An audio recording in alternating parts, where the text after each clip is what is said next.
How are you enjoying Airmic this year? Yeah, it's great actually, really enjoyable. I've been meeting clients and brokers, I guess trying to let them know a bit about our 18 or so major product lines, and in addition some of the added value services we provide around that. Yesterday we hosted a claims workshop. The workshop was about basically how we can settle large property claims very quickly. We've done that with claims in excess of $100 million or so and achieved a settlement within 6 months when the actual industry average is greater than 30 months.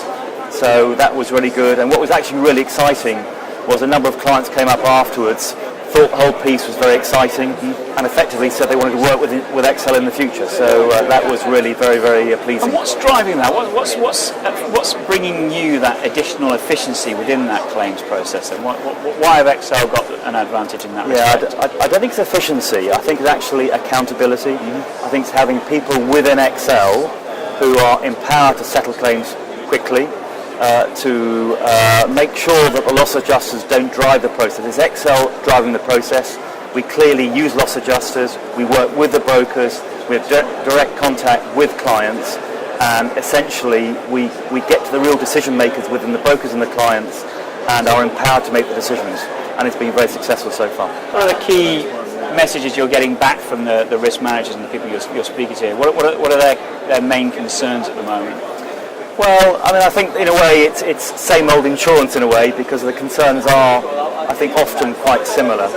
But I think certainly innovation is important to clients. Innovation from your perspective? Yes, indeed. I would suggest that's the case. They also are looking at some of the risks they're facing, I think, are changing and have changed a bit over time. So in the past, we were looking at things like asset risks and physical protection.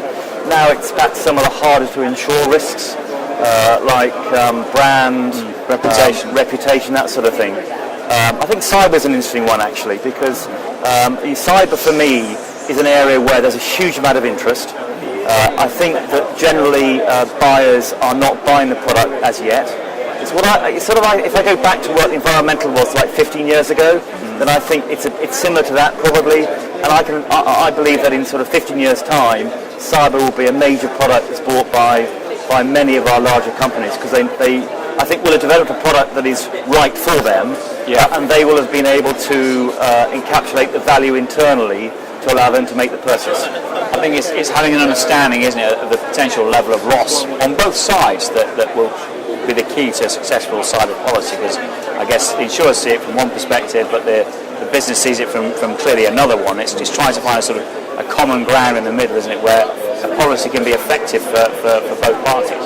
Yeah, and I think one of the interesting things actually is the role of the IT department, because the IT department basically says, so if you ask them, will you suffer an IT attack or hacker attack, they'll say no, we're as safe as houses, when in reality probably that isn't the case.